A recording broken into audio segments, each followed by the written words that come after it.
राधे राधे दोस्तों। तो आज है कार्तिक पूर्णिमा का पवित्र त्यौहार और आज हम लोग चल रहे हैं नैमिषारण्य तीर्थ। तो नैमिषारण्य धाम चलते हैं और आपको आज दर्शन कराते हैं नैमिषारण्य के। तो आज नैमिषारण्य के अलग अलग मंदिरों को और अलग अलग प्लेसेस को हम एक्सप्लोर करेंगे और आपको दिखाएंगे। तो बने रहिए साथ में और आइए दर्शन करते हैं नैमिषारण्य धाम के।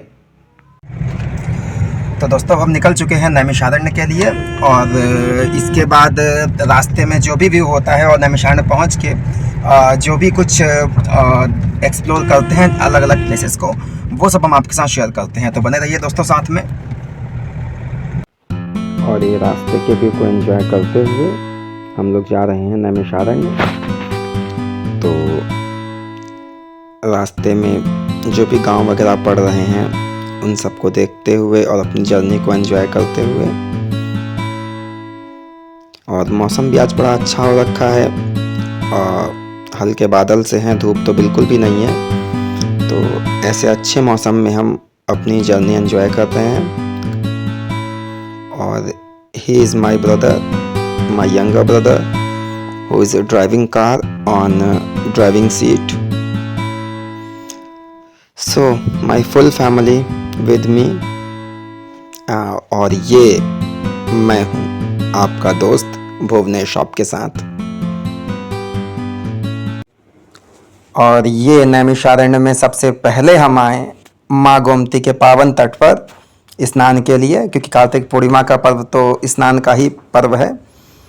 तो ये गोमती जी का पावन तट, ये गोमती माँ के पावन दर्शन। और अब हम भी स्नान करके तैयार हो चुके हैं आगे दर्शन करने के लिए और आगे की यात्रा के लिए।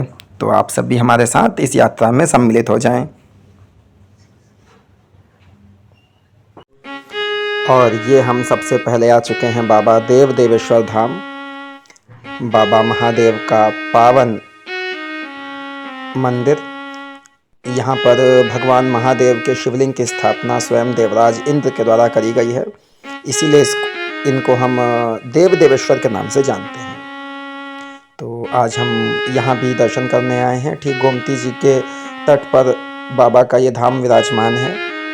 और ये मंदिर का विशाल प्रांगण, जिसमें यज्ञशाला भी हमें दिखाई पड़ती है। और मंदिर के विशाल प्रांगण में अन्य देवी देवता भी विराजमान हैं जिनका लोग पूजन कर रहे हैं। और पूजन करने के लिए यहाँ पर पूजा की थाल आपको यहीं पे दुकान पे मिल जाती है, जो कि यहाँ के लोकल के लोग बेचते हैं। तो वहाँ से आप ख़रीद सकते हैं और बहुत ही सस्ते रेट पर मिल जाती है। और ये भक्तों की लगी हुई लंबी लाइन।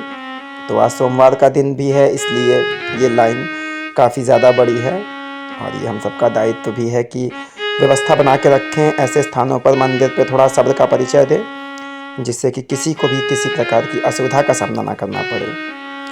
तो दोस्तों, ये बाबा देव देवेश्वर धाम से हम सब, आप सब भी कमेंट बॉक्स में ओम नमः शिवाय लिखकर बाबा के चरणों में अपना प्रणाम निवेदित करें। और ये नैमिषारण्य का मेन गेट, इससे होते हुए अब हम नैमिषारण्य क्षेत्र में प्रवेश करते हैं। और ये महर्षि वेद व्यास स्मृति द्वार, इसको भी हम पार करके नैमिषारण्य क्षेत्र के अंदर आ गए हैं। और इसी प्रकार से नैमिषारण्य क्षेत्र में आगे बढ़ते हुए आइए आपको यहाँ के अलग अलग मंदिरों के और अलग अलग स्थानों के दर्शन कराते हैं।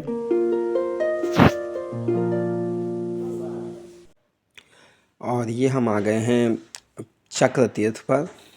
तो यह तीर्थ जो है भगवान श्री नारायण के चक्र से निर्मित है, सुदर्शन चक्र के द्वारा, इसीलिए इसका नाम चक्र तीर्थ है।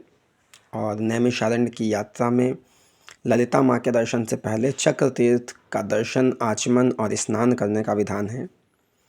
तो ऐसी कथा आती है पुराणों में कि जब कलयुग आया और कलयुग के प्रारंभ के समय में 88,000 ऋषियों ने भगवान नारायण से पृथ्वी के पवित्रतम स्थान के बारे में जानकारी मांगी, जहाँ पे वे अपना ध्यान, साधना, भक्ति आदि संपन्न कर सकें। तो भगवान ने उनसे कहा कि आप मेरे चक्र के पीछे पीछे जाइए और जहाँ पर यह चक्र पृथ्वी पर गिरेगा वहीं पर पृथ्वी का पवित्रतम स्थान होगा।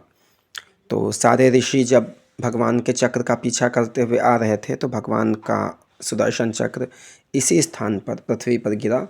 तो यह स्थान पृथ्वी का पवित्रतम स्थान साबित हुआ और यहीं पर ऋषियों ने अपनी साधना पूर्ण की।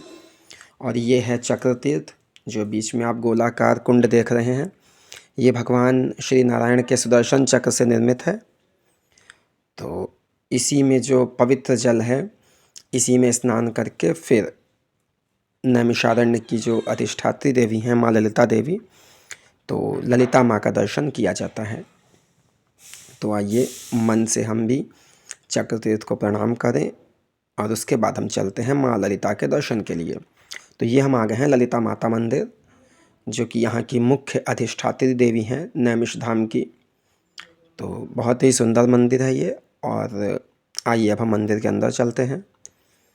तो ये नैमिष का ललिता माँ मंदिर और ये मुख्य मार्ग मंदिर जाने के लिए, जिसमें दोनों तरफ आपको फूलों की, प्रसाद की दुकानें मिलेंगी, जहाँ से आप प्रसाद, पुष्प, चुनरी इत्यादि खरीद सकते हैं। और ये माँ ललिता का पवित्र शक्तिपीठ। तो फिलहाल अंदर तो फ़ोटो लेना या वीडियो बनाना अलाउ नहीं है, तो हम अंदर से आपको दर्शन नहीं करा सकते हैं, लेकिन फिर भी हम आपको बाहर से माता के शक्तिपीठ के दर्शन करा रहे हैं। तो ये माँ भगवती का परम शक्तिपीठ श्री ललिता माता का मंदिर। तो सभी लोग प्रेम से कमेंट बॉक्स में लिखिए जय माता की, जय माँ ललिता।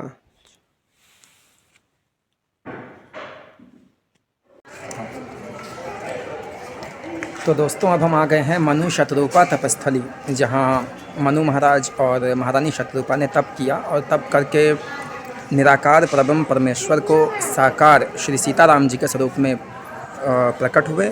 और उनको वरदान प्राप्त हुआ कि वे भगवान के माता पिता के रूप में इस धरती पर जन्म लेंगे। तो वही मनु जी राजा दशरथ हुए और महारानी शतरूपा कौशल्या जी के रूप में धरती पर जन्म ली।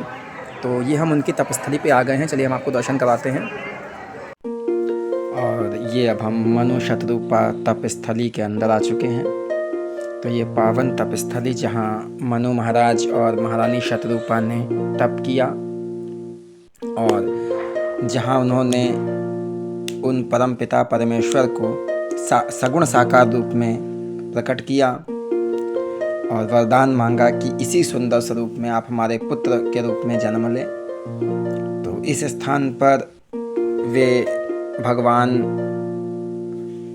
श्री सीताराम जी के रूप में प्रकट हुए। तो ये उनका सुंदर दर्शन, श्री सीताराम जी का प्राकट्य स्थल।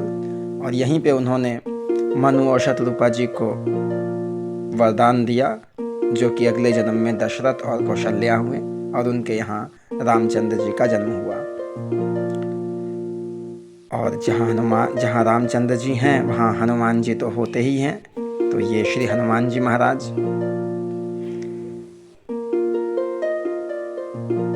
महावीर बाबा के पावन दर्शन, राम दुआरे तुम रखवारे। तो दर्शन करते हैं।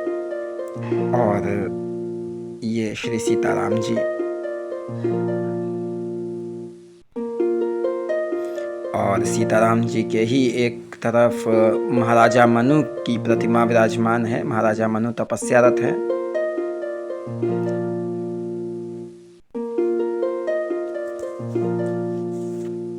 और ये त्रिदेव ब्रह्मा विष्णु महेश तीनों के सुंदर दर्शन, जो कि महाराजा मनु को दर्शन देने के लिए, उनकी तपस्या पूर्ण करने के लिए यहाँ पर आए।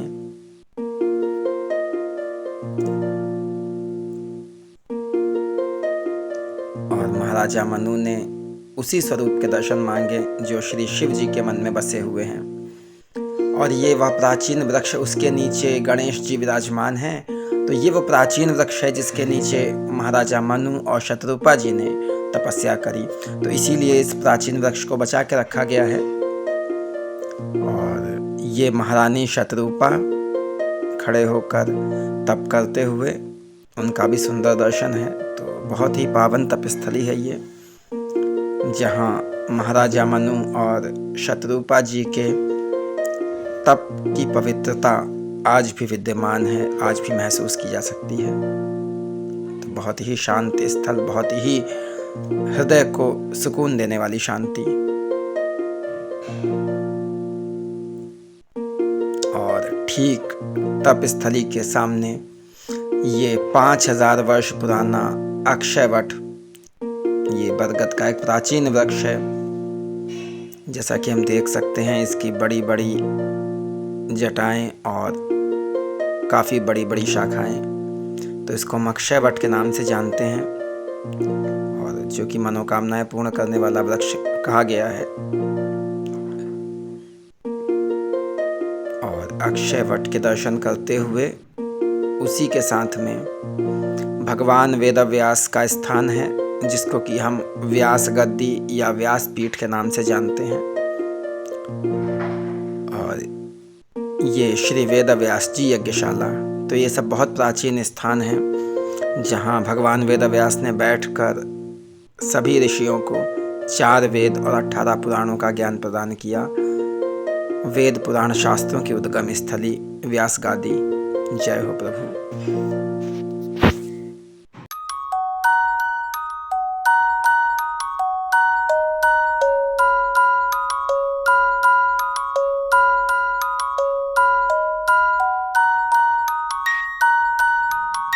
और ये अब हम आ पहुँचे हैं त्रिशक्ति धाम।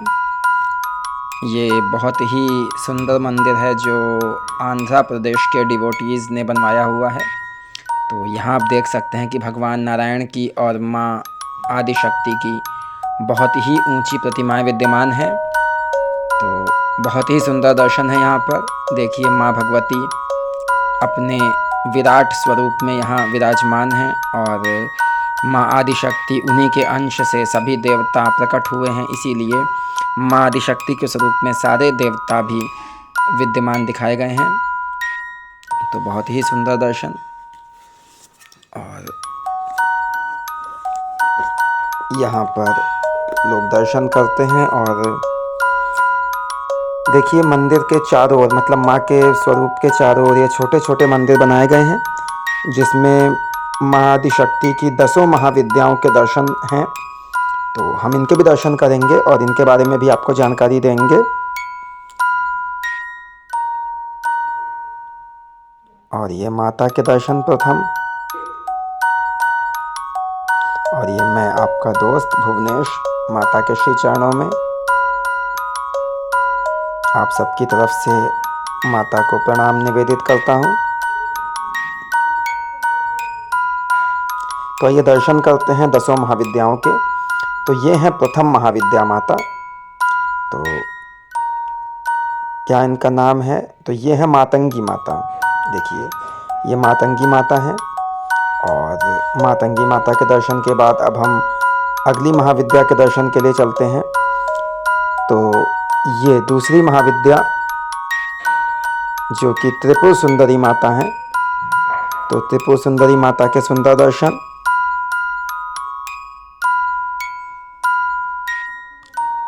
अब हम आते हैं तीसरी महाविद्या की तरफ। तो ये हैं तीसरी महाविद्या श्री भुवनेश्वरी माता। ये भुवनेश्वरी माँ के दर्शन हैं।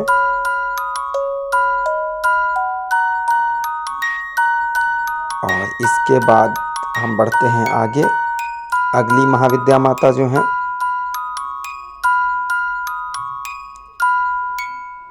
ये श्री षोडशी माता हैं। श्री षोडशी माता के पावन दर्शन।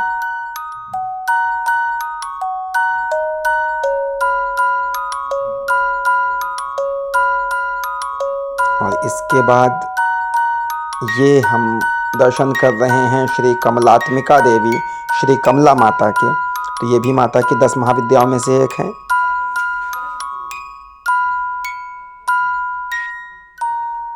और इसके बाद माता के दूसरे तरफ भी 5 मंदिरों में महाविद्याएं विराजमान हैं। तो ये माता महाविद्या हैं श्री वासवी कन्या परमेश्वरी देवी। तो इनके हम दर्शन करते हैं।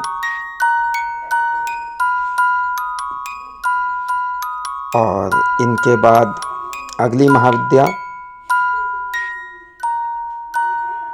जो कि हैं श्री तारा देवी। तो तारा देवी के अद्भुत और पावन दर्शन।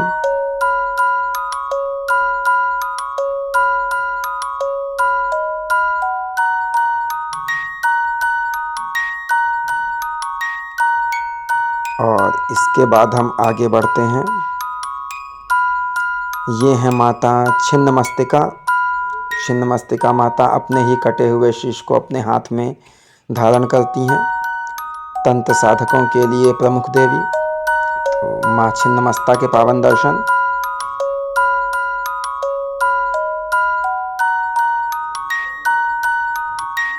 इसके बाद अगली महाविद्या है श्री बगलामुखी देवी।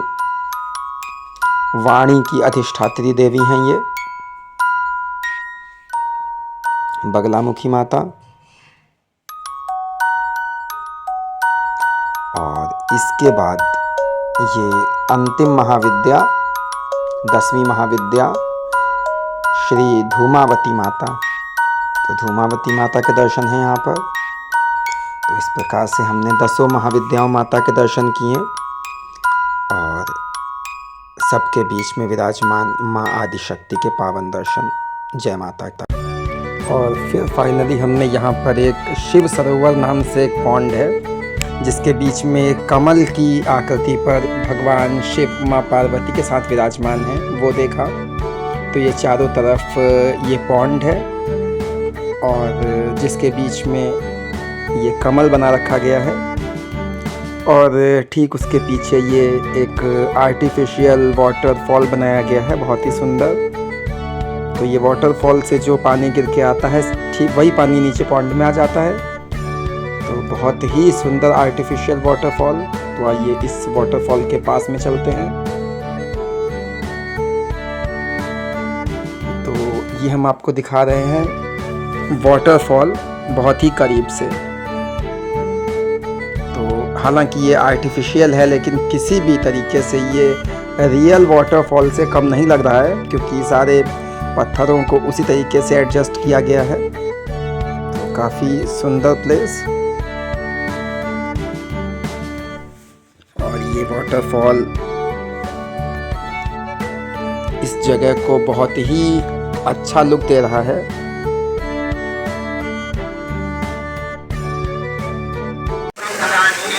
और फाइनली हमने ये वाटर फॉल देखा, एक आर्टिफिशियल वाटरफॉल। और उसके बाद हम अपने घर के लिए हमने वापसी कर ली। तो अब हम वापस अपने घर आ रहे हैं।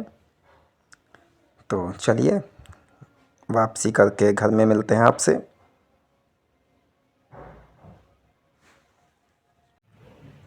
तो दोस्तों अब हम नैमिषारण्य से वापस आ चुके हैं अपने घर। तो आज की ये जर्नी आपको कैसी लगी ये हमें कमेंट करके ज़रूर बताइएगा।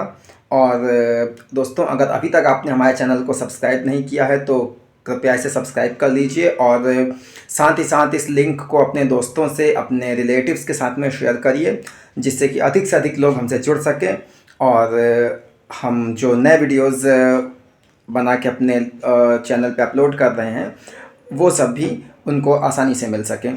तो दोस्तों तब तक के लिए आप सब हमारे वीडियोस को एंजॉय करें, हमारे साथ जुड़े रहें और हमें सपोर्ट करते रहें। तो मिलते हैं दोस्तों किसी अगले वीडियो में। तब तक के लिए राधे राधे दोस्तों।